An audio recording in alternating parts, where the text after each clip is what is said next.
Hi, it's Daryl and Judy with Washington Fine Properties, and it's a super exciting today because we're going to talk about landscape architecture with a very dear friend I've known for a long time. We've been friends for a long time. Katia Goffin. She is a dear friend, and she is one of the most talented landscape architects that I know. And we're in one of her gardens, so we want to just talk about the value that the home can have with the garden, what you need to look out for, how you can, if you don't have a big budget, how you can do little things, how to layer it, how to make your garden really perfect. So, Katia, welcome. Thank you. Lovely to be here and be with you in one of my gardens. Yeah, I'm so happy we're here. And if you see us flapping around, it's because there's little flies here at dusk. As in dozens. Dozens.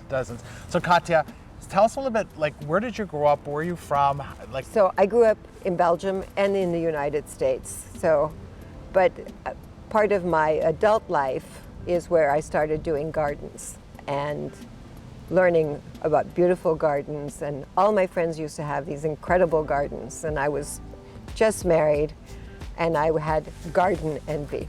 And that is what started me in making my first garden, which was my own, and then eventually for other friends, and just taking it out from there. And then I turned it into a profession when I moved back to the States, went back and got my degree in landscape architecture at the University of Maryland. And I've been at it, I mean, basically it's a passion for me. Gardens are a passion. I've done it for, I won't even say how many years, but it's in my blood. It's something I get up in the morning. I don't feel the day go by. I dream gardens. I still look at photos of other landscape architects and think that is fantastic. And it's you just grow and just get better and better. And you think you know it, but you never know it because there's always a new lesson. And every garden is different. Every client is different. And every client has different wishes. Right. So where would you say that your aesthetic comes from? I would say from Belgium. I actually had, you really want to know? Yeah. I had a girlfriend in Belgium. Well, I mean, yeah, a girlfriend. And my husband said to me then, we're going to have her decorate the house. And I thought, why is anyone telling me how to decorate a house? But she ended up coming over. We became fast friends, but she had amazing taste. So she actually curated my taste quite a bit, and it's been intrinsic in what I do. And then at the dinner parties I used to go to, all my friends were having their gardens done by Jacques Weerts, the top landscape architects in Belgium who are now world renowned. And I looked at those gardens and it just seeped into my bones, and I think it just, you see, Jackie Onassis once said it, if you see it once, you get it. Or that's how I feel. Right. What is it about Belgium? I have a Belgium client, we're looking at properties. His aesthetic is so refined. What is it about Belgium that? I think it's just, I don't know why, because my son-in-law just went to, they all were in Belgium, and he said, I now get why you are the way you are. I don't know what it is. Maybe it's a small country. It's a country that likes to be cozy. It's organized, but yet it's all about the outside and the garden. The weather is not warm, so people love being outside. So creating an outdoor space has been in the culture forever. And does that mean that it's intrinsically in us? I don't know. It's just There's definitely an aesthetic. You yes. know, when I look at a garden, I see the pea gravel, or I see the pea gravel path, the metal edging, the boxwood hedging, the yew hedging. It's called noble plants. It's working with I call them noble plants. It's hornbeams. There's different layers that you put into a garden. It's putting the bones together, and you end up getting a gorgeous garden. Yeah. No. Makes sense? No, for sure. Yeah. No, I see. And because it's hard to describe. You know, it's like, I don't know if you can describe why you know how to put it together. You just know that that's the way it works. Right, we start with a foundation. Yeah. And it's like a puzzle, and then you put the pieces together, and all of a sudden they all blend together beautifully. Or that's what the aim is. I'm not saying that that's, but What's What's your favorite part of planning someone's garden? Well, I love the concept, but then I love the installation, because the installation is where you get to see how well it works. And I like to do the installations myself and be there working with a team of people, because that's when I get to tweak it and say, no, we're going to do a little bit here, a little bit there. And that's where you get that personal touch. And you also listen very carefully to the client. So like in this garden, the client had a very, very specific program.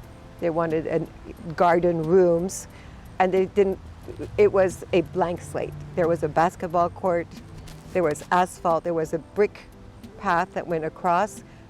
It was half of that patio was there, and over there was like a round wall that you could sit at. Like, made no sense. A lot of hardscape. The only thing that I loved here was the catalpa tree, which we kind of made the focal point with the gate off of the chimney. We planted all the crepe myrtles. Everything in the garden, even on the other side of it, has been planted to create this insular garden, so that you kind of feel like you're in an oasis. You could be anywhere. Right. So when you said about, there's so many things in my mind, you said about what someone wants. How is it that I come in, I know nothing about gardens, I couldn't tell you a fig from a crepe myrtle, I don't know anything, right? How do you get someone in to create a beautiful space that matches what they want for their life when they don't know?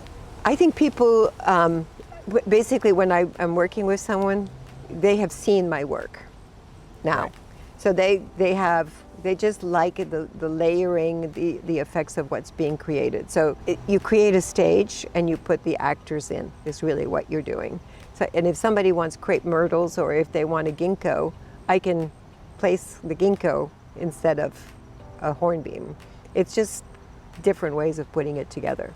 And if you tell me I really want this or I don't, I'll take you to the nursery and I'll introduce you to the different plants so that you can see what you're getting. Most people just kind of want you to do it. Right.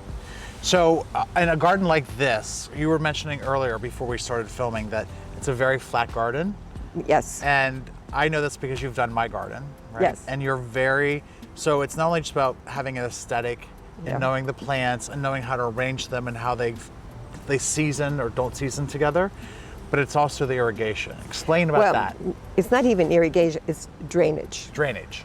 Drainage, okay, you can make the most beautiful garden in the world, but if it does not function, and you have spent a little fortune putting that garden in, right, you are not going to like me. So we don't want that. So that's just not good. So it is all about making sure, like this garden it's flat. So the idea was, where's the water going? So even this lawn, it's slightly crowned. It's got a J drain that you don't even see between the grass and the edging. It's got another J drain on the other side.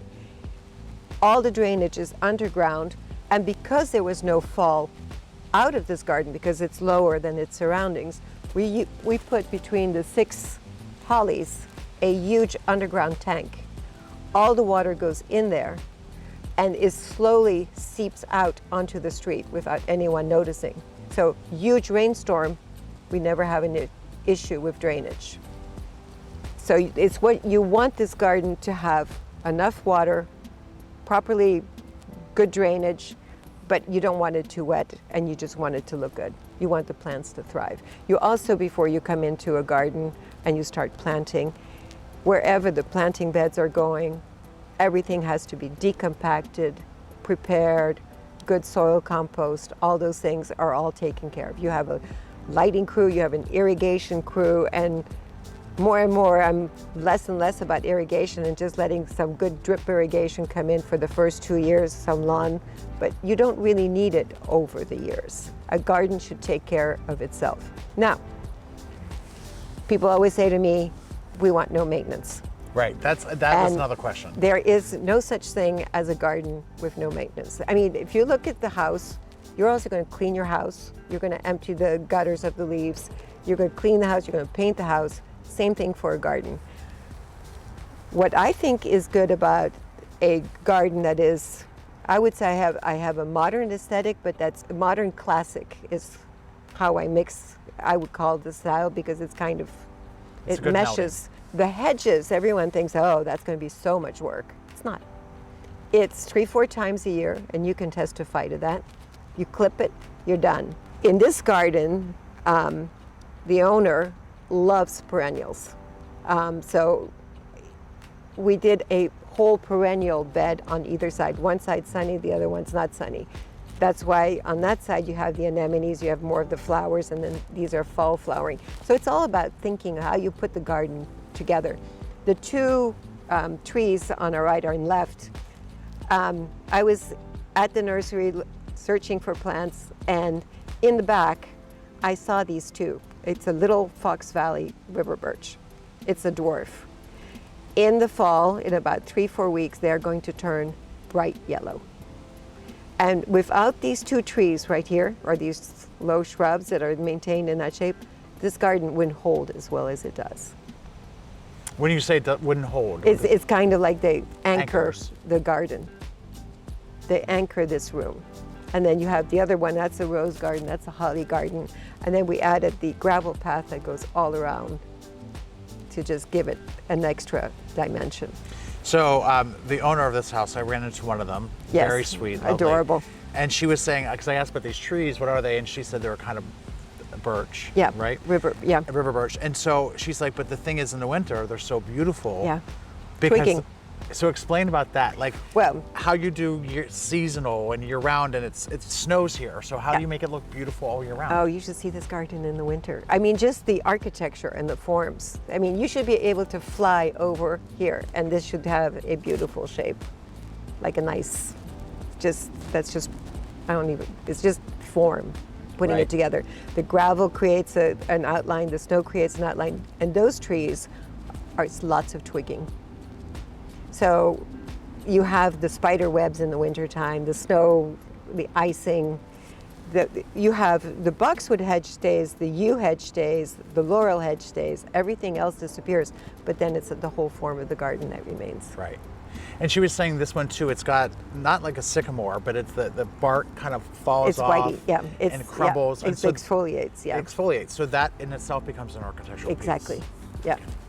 So tell me about water features in a garden. Well, How this do you feel garden, about water features are work.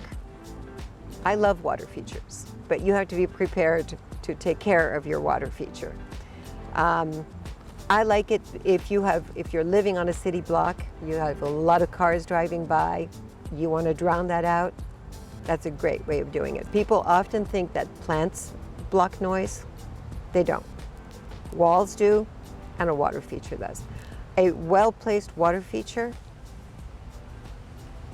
is sweet if you don't care about the maintenance. I love a well-kept. I mean, it adds a whole other dimension to the garden. Right. What do you say about, do you often use architectural elements like statues, or how do you do with fencing, or what are those other things? Fencing I want to disappear, or I have a nice, just like the arbor with the grid, and it's a dark green, and it just, metal fencing is important. I mean, like the arches in the garden here Right. are important because they mark that entrance. alley also as you go through, and it marks the walkway, which I think is very important. And we just replaced that one. It was full of roses, but the roses got sick, so we put a new one in. So it takes time, but they're supposed to be draped in roses. Right. Yeah, no, it's beautiful because it also adds a dimension. Yes. Right.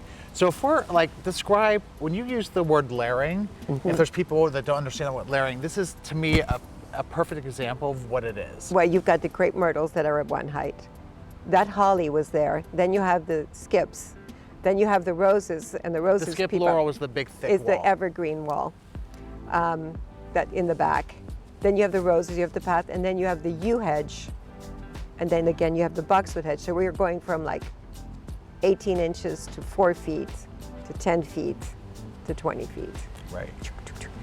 And this birch kind of sits in between, and Mary kind of goes from that one to the skip laurel hedge is a transition, and the catalpa is then again a larger element. And all of a sudden everything fits in.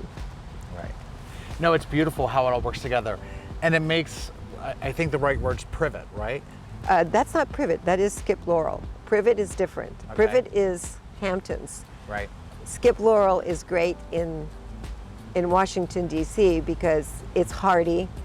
It does well in most places. It doesn't like too much shade, but it's just a really good plant to use. I love the yew, the 4-foot hedge, but deer love the yew also. Okay. So I have to do that in a contained garden. And I was very lucky I could do it here because it's been in here for 5 years now or 7 years, and it just holds its place. So what I'm amazed at, and you did it with your garden, Melissa's done it with this garden, and John, is that it's also about maintenance and upkeep, and just, they called me up and they said, well, the neighbors just moved this, what do we do now? And I come back in, we talk about it, and we might be adding just a what do you call those? Just a wood trellis on top of the wall in that design all across, which will then take away the glaring. I'm at 5 feet and I see right into your garden. Right. So in a perfect world, we'd all love a garden like this. Yes. And be able to afford it, right? It's special. It's special, but you think I can, honestly, it's about good. If you can give somebody a good design, you can do it simply. It doesn't have to be uber expensive, and you can layer it in with time. I mean, obviously, I love to put it in all at once because it's kind of like I can't help myself. It's like I'm doing one in right now, and we just have to stop because the budget it's a new house, and I mean, with what's been happening with the economy, it just kind of went crazy. So she's saying you can't, and I'm looking at him like, what? I can't, but it will come. Right. So really, the most important thing is to have a plan and a vision. A good plan. Right. So I have a house in the country, and it's the same thing. Like, I can't afford to do everything at one time, right? And that's normal. Right. So what I've done in the past week, I've done the same thing, Laurel. Mm-hmm. I love my neighbors. They're actually moving, but they're very sweet. But I'm in the woods, and when I look out, I'm going to see a creek. I'm going to see woods. I don't want to see the White House. And what the hedge will do is, if you put your hedge strategically, you can set off the trees behind it. Right. So it's also about learning, and it doesn't have to be a straight hedge. It can be a serpentine hedge, or it could be like a huge teardrop of grasses, and you put some butterfly bush or something in it to give it a pop of color. Right. And you can play and you can set off things so well. Right. So that's what I was saying in terms of, I can't afford everything right now. So right now I'm going to pay for the laurels. Yeah. Maybe in the early spring I put butterfly bushes in. The butterfly bushes will go from here to here. Right. They get mammoth if you choose to let them. If you choose to. And I think right now what I'm also more, I think we all are more cognizant of, is using plants that are native, right, that are pollinators, that bees love, that birds love, because we just have to take care of that. Right. There's a concern. So we should, yeah. Well, there's concern with water. And nature. And the bees and so on, and needing to irrigate and not needing to irrigate, right? Right. And so, talk about native plant. You just go through the list. I mean, it's using them with evergreens. Okay. Because they need something. Not everyone agrees with me on this. Okay. This is my philosophy. When I use the natives, it's like when I use the perennials, I will back them up with a hedge or something so that they can, otherwise, the anemone, if they were like in the middle of this garden without anything, would not look as good. Right. If they didn't have a background. It's like staging, you stage them. Right, they're framed. And then you can do whatever you want. Right. But I'm actually, at Columbia Garden Cemetery, they have real bees and they make the honey. And so we have created a whole pollinating garden with grasses, mints, all kinds of turtle flowers, things that bees love and birds love. And it is amazing the amount of bees that they've had since we put in this garden. So how would you, like, if someone's starting out, they can't afford landscape architect, what's the best way to learn about these are the flowers you should be planting in your garden? Like, how would you, like, what resource would you give them? Is there a book? Is there a resource that you really love? Okay, so when I started loving gardens and deciding I wanted to do my own garden, I just kind of, yes, I looked at that. I would say right now, I would go into Instagram and I would find there's so many, do gardens, do Belgian gardens, do French gardens, do English gardens, do American gardens, do modern gardens, and see what tickles your fancy and what goes with your house. Because you can't also, you have to, You can't have a cactus here. no, but you always want my goal is the garden always has to look like it's always been here. I don't want you to walk back here and think, ooh, that's brand new. It doesn't mesh. It's got to mesh. It's got to like blend into it. Okay. Actually, I think that's probably one of the greatest bits of advice of any designer I've had or I've interviewed is that just follow Pinterest, follow Instagram, and you can go down a rabbit hole Yes. of seeing where it And is. you're going to find things you love. I mean, that's what happened with me. I mean, I am naturally attracted to, if you look at Jacques Weerts and Belgian and Dutch landscape designers, and in Europe, landscape designers are called paysagistes. Paysagistes, because it's not urban design. So residential and urban design are very different. And my professor at Maryland said to me, you came in wanting to do gardens and we could give you the biggest urban center and you turned it into a garden. Because that's what I like. But so they have the studies, they have everything, but you don't get the license, you just do the gardens. Okay. So it's very different. You're a painter. It's kind of like you paint the landscape. Okay. No, I'm so fascinated. And the thing that's interesting is you've been published a lot, right? Yeah. So clearly really talented. I'm lucky. No, I'm lucky. People like my work. I'm lucky. Well, and I love my work. Right. I mean, I love what I do. Well, I also believe one of the mottos I live by is the harder I work, the luckier I get, right? And you're a hard worker. So I could call you at 7 in the morning and you're working. I can call you at 7 at night and you're working, right? It's for sure. So it's not luck, it's talent and it's determination. Oh yeah, I So, know. It's a pat, but it's also my sister Michelle loved what she did. Right. She was a banker. Right. I couldn't get that, but I mean, I couldn't get it. I love Michelle, but I can't do banking. But it's not my thing. Right. But she loved what she did. So when I started to think about what I wanted to do, I thought if I'm going to have to get up every day and work, I am going to find what I love to do. So it's kind of like I live vicariously. And I have people who tell me, you can't call it your garden. And I said, but they are my gardens Like because children, they right. become, I don't go away. Generally, I come back and I want the gardens to age like a good bottle of wine. I want them to age gracefully. Now gardens change and they morph, and that's when you're going to say, okay, let's move that plant and let's split this and let's do this. But you've got to, that's part of gardening. It doesn't stop with just putting the project in. Right, right. I was saying that you get published a lot, and so it's interesting to me if I'm in Washingtonian or I'm a design magazine or whatever it is, I can look at that and I'm like, oh, that's Katia Goffin. Yes, right? we all have a style. Yeah, so you have a very clean, beautiful aesthetic. So you should be very proud of that, but my question is, what are you most proud of? What are you most proud of doing? Gardens. It's kind of amazing when you start doing something to all of a sudden realize other people like your work too. I mean, it sounds so silly, but I love the fact that I get to do gardens, and I'm just proud. What am I most proud of? I'm proud when I walk into a garden and it feels right. Okay. That is what I'm like, I did it right, they're happy, it worked, it's good. I can be proud of what I'm leaving behind. There you go. That's what it is. That's a good way to cut the rest out.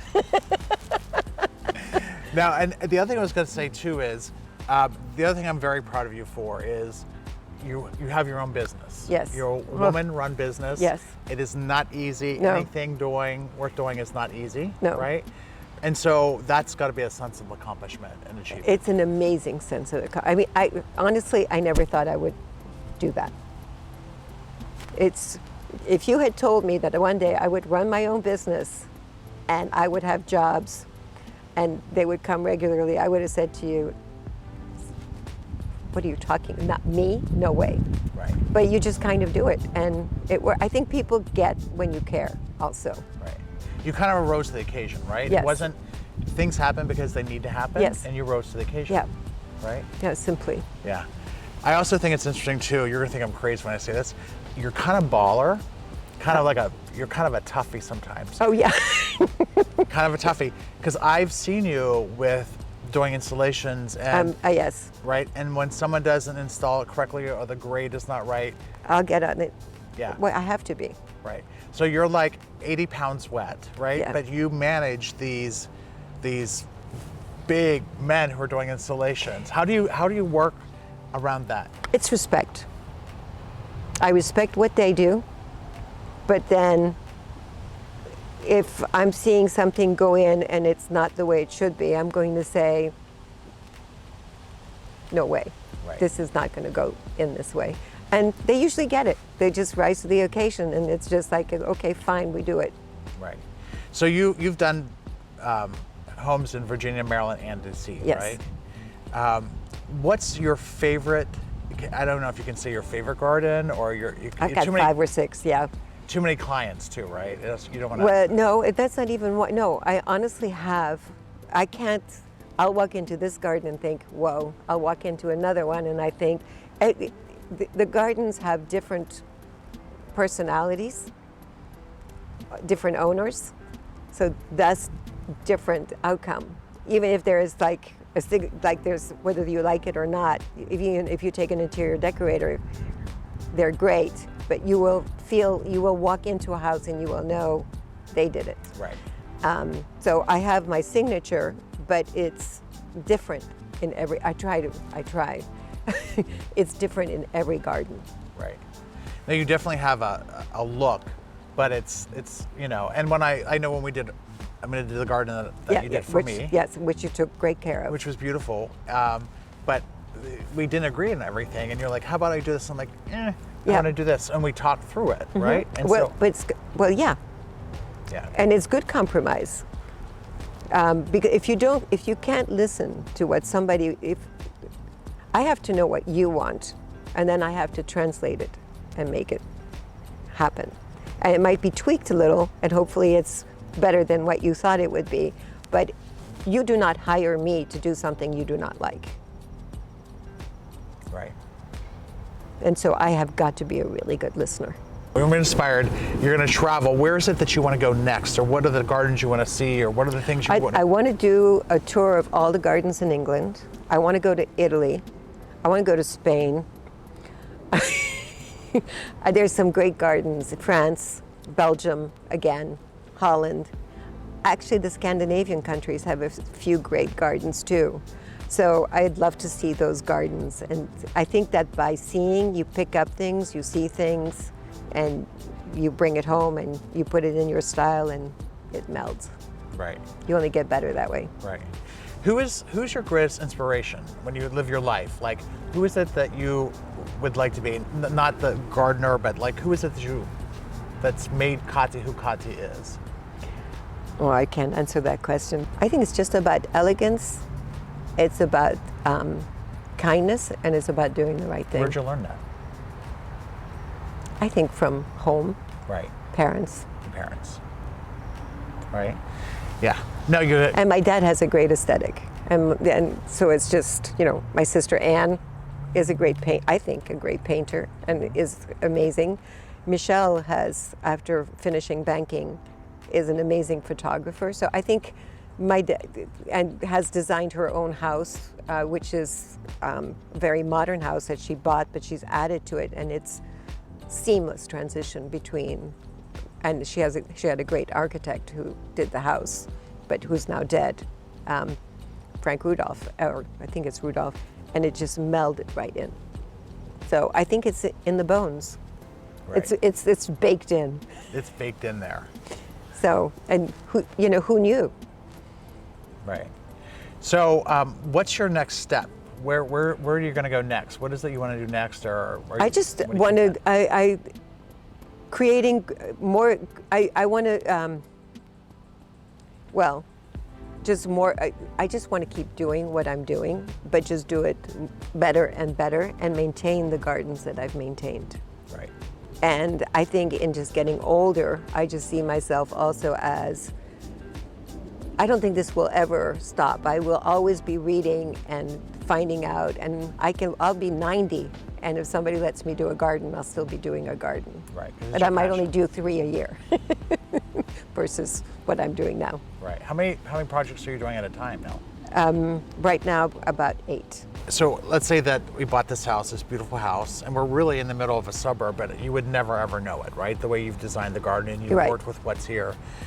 If they came to you and said, listen, we have this basketball court and asphalt and it's kind of a mess, what's the trajectory? How long is this going to take from the time we meet until we get the planning? Well, What's the time period? If I have a blank schedule, ideally I would then say we're going to do a survey. And if, depending on the size of the garden, this garden, we surveyed it ourselves. But more and more I'm getting a topographical survey that studies the thing. Then I create a program with the client. You work with the client, you write it up, and I send a proposal and I describe what we talked about. And I say, okay, this is what you want. You want the perennial garden, you want this, you want the hedging, you want privacy. And I start to imagine what the garden will look like. Then I get the survey into CAD, put it on paper, do a site survey myself, and then we start to do the concept. And I have to say, I have had some great collaborators in helping me create beautiful gardens. And so then we design it as a team together, and then we get the details right, and then we present the concept, and then comes, a client can say to me, just put it in, and then I would like to work with the people, the masons, contractors I'm used to working with, because they know my details and how I like it installed. But I think it's always good to put some basic parameters down, because what you're talking about, it's so funny. It's like, oh, I'm putting in a curb wall, and then we start building it, and it's like, well, what's your footing? Well, no, I want this type of footing. I don't want just a little curb here. And that changes the price point. So if you need to be very careful and make sure people understand what a finishes look like, that you want a 3-inch cap, not a 2-inch cap. All those little details are what make the project go perfectly together. And so construction documents are actually, they take time, and it's where you reiterate and you really refine your design, because concept is the big picture.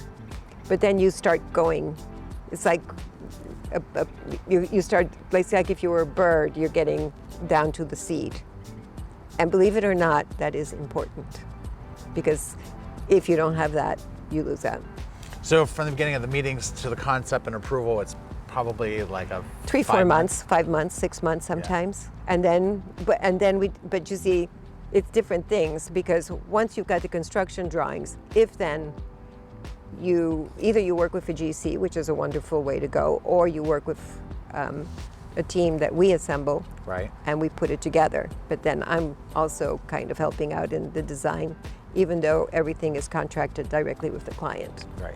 And in a garden like this, we'd want to put the hardscape, the path. The hardscape goes first. Yeah. The drainage. Well, the drainage. We're gonna do all the drainage. We're gonna do all that in like July, August, when you don't want to plant, right?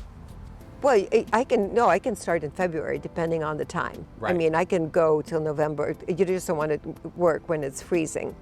I personally am starting not to like to plant in the hot month of August, because it's just too hot. Too much. So I'd rather wait and then do it. Right. It's just better. Okay. Well, let's go around. Plants thrive better. Yeah, I think when I look at this garden, I think there's rooms. There's like Yeah, a room here, there's room there. different rooms, So definitely. let's just take a little walk. Let's see some of these different rooms, Okay. and we'll go from there. Let's do that. So this is the perennial bed with roses. In the summertime, we have monarda, which is bee balm. We have baptisia. We have all different types of Veronica, I forget the name, but it's this beautiful flower with these spikes on it. So it's different shapes of flowers too. So it's not just roses have a certain shape, the anemones now in the fall have a certain shape, but it's different shapes in the flowers that are also important and make it dance, and heights and how it plays. Well, I think it's interesting too because this also is not perfect. It shouldn't be. Right. Can Yeah. you describe that? Because everything, we have the pea gravel, we have everything. So, but Oh no, you need a there's- little. Okay, so Explain that. You need a little. Somebody once described it as a. You have like an opera, and it's got like really strict music, but then all of a sudden you get this. It's the baroque in it. You got to let go somewhere. You gotta Nothing dance. is fun if it's too strict. Right. And that you wouldn't feel at ease in this garden if it was all too strict. So at the same time, you have to make a garden cozy. You have to make somebody want to come outside. And I've said this so many times to clients, you're going to walk this garden. And they all laugh at me. And I said, no, I promise you, one night you come home, you've had a really bad day, you're going to come out, you're going to walk that garden, and it's going to feel good. I want you to come out and feel good. Right. Well, the owner of this garden, that's what she said. She goes, every night that I have a glass of wine, I come out and Yeah. I weed and I walk and I think. Yeah. Right? The other thing we didn't talk much about, there is Oh, the this. lighting. Yeah, tell us about lighting or how you feel about it or what Oh, I you think lighting is key, and I'm very lucky to work with someone who's pretty good at lighting. Someone has told me he's so good at lighting, and when we do the lighting together, that when they photograph the garden, they don't have to smudge or change anything because good lighting should flow from one to the other. Your eye shouldn't stop at night. It should just, I've learned so much that now I kind of do it, and then he finishes it off for me, and he always makes it perfect. Very important. Right. Now, it's interesting too because, I think a lot of people think, well, Katia, she's designing the garden, she's going to do everything, but you stay in your wheelhouse. I have to. So I depend on Eric. You can be as good as you want. If you do not have a good team for designing, for helping you create the sets, the whole thing, plus then having a good team that puts it in, you are not going to get the garden you want. Because to me, okay, you're looking down this line, every single brick has got to line up because that is going to be the framework of this garden. And if it's not there, and if it's off maybe by an inch or two, you think it doesn't matter, it changes everything. You go from a 10 on 10 to maybe a 7.5, 8. And I think if you're paying this kind of money, why wouldn't you get the 10 on 10? And it's what it's called is a string line. And it's being meticulous about measuring it all the way down and just check it. And then you get this. Right. And if you don't take the time in the beginning to put it in right, it's never going to look right. You can't just say, it's okay, it doesn't matter. It does matter. Right. One of the greatest things about you, other than your design aesthetic and you as a person, is that you have built a business and you've created these resources around you who are skilled. And maybe they're really good, but you've notched them up a level and they know how to do it, right? Yeah. And so you can do greater things in a short amount of time. Yes, but I'm also great landscape architect in England. In Italy is Luciano Giobelli, who I love. I love his work. He also says, and I totally agree, we are nothing without our team. Nobody is. Right, right. Let's go down and let's look at this path and tell us a little bit about what you think about this pathway. I love this tree. I always called it growing up. What's it called? Catalpa. I always called it string bean tree. Yeah, I call Catalpa. it catalpa. I mean, look at that branch. I mean, that's poetic. It's beautiful. So you can't, and then there's a little birdhouse there. But so what we did is we put the 2 piers, we put the fence in because it kind of frames the tree as you walk through, and then you can come out to the back garden and have the walk around, which actually was, we did it in the second phase. It was something, one day I came over and I said, oh, we need a whole other walk here.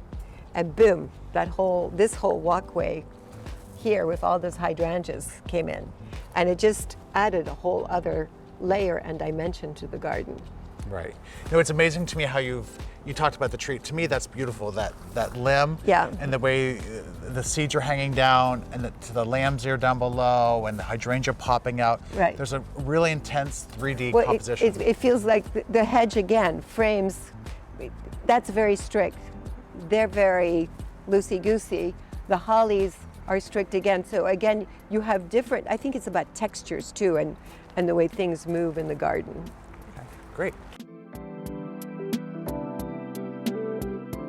Big tank underground. It's 10 feet down. It just holds that water and it slowly leaks out, so that's what we decided to frame it with the 6 hollies and create this allée, which I think is kind of fun. Right. And it keeps some privacy with the neighbors, Yes, even if we it hear the does help, dog, yeah. right? Woof woof, yes. Yeah, yeah. Yeah, it's so beautiful. But you see my metal edging too. I think it's very important to, if you want to keep the shape of your garden, I know it costs more at onset, but it maintains the garden shape. Because what happens if you don't metal edge it, they mow it, and all of a sudden that bed gets smaller or bigger, and the shapes get wobbly. It's never going to look good. This maintains it. And then we put in the trellis, and we put in the hydrangeas. And when this flowers, it's quite beautiful. It's camellias. What we did is, this is the basement steps. The patio, there was an existing patio which the client wanted to keep, which we left with the 2 piers. And there was the door, but the patio used to end here. It dropped, and then it went into the basement, which is not very attractive. So how do you make it disappear? We added the wall, and we designed a fence which matches that gate. And then you start creating elements that make it disappear. And we extended the patio so that he could barbecue here versus barbecuing away from the patio and everybody else. But it's little things that make a big difference. But it makes that basement, those basement steps, which are right here, Disappear. Had you even noticed? No. See, and that's what we want. No, and I didn't realize that was part of the house when I first came out. Yeah, The way that. yeah, that's the back of the garage. Listen, thank you for sharing your garden. It's so beautiful. Could you just share with people watching the video with Katia what this garden means to you? Oh, it's my happy place. It keeps me calm. It keeps me grounded, and it makes me so happy. I love it. What everyone should know is that Melissa loves plants and you're an avid perennials and the beauty of gardens and upkeeping gardens, and to her a garden is as important as the house. Yes, it's my favorite living space. If not more. It's just, my husband loves it as well. Yeah. Which is helpful. Yeah, yes, because we want to make you both Yes, happy. exactly. Yeah. Exactly. Well, it's beautiful, and it shows all your hard work and your continued hard work in maintaining it and caring for it. Because this doesn't just plant and stay. You've done a great job. Thank you. I tell them about the super. Oh, right. Well, it's part of Garden Club of America and the Smithsonian Institution. They archive American gardens for safekeeping, and this garden will be part of that. So it will be here for years to come, even when the new owners hold it. No, they will not. What do you mean? No. Put a basketball court. Yeah, Let's no, hope not. no. Well, thank you so much. It was beautiful, and thank you for sharing. Thank you. Thank you so much for making the you, time Daryl. today. Thank you. I love the garden. I've seen so many of them, and I know they're beautiful. And I will tell anyone who's out there, I've sold some of our homes, including my own. Yes. And I And he's know, done a good job. I know, Excellent. and people I referred you to. Yeah. I know that those homes have sold way more than they would have without the Thank you. garden. Yeah. Right, for sure. So thank you for sharing your With rooms. pleasure. in it all with us. Thank you. What's your word of advice? If you had to give someone like who's starting their own business, whether a woman business owner or they're starting their business or they're moving from being a mother to being a It's new hard. career. You know what? It's hard work. You just you have to put the time in, and it's better to do less, but to provide quality, because that's what is going to move you ahead. Never compromise, but it's hard work. It's hard work. Well, It's you're a hard work. worker. Yeah, but that's just what we have to do, right? All right. Well, thank you. It's Katia Goffin Gardens. Goffin Gardens. Goffin Yes. Gardens. And what your Instagram is?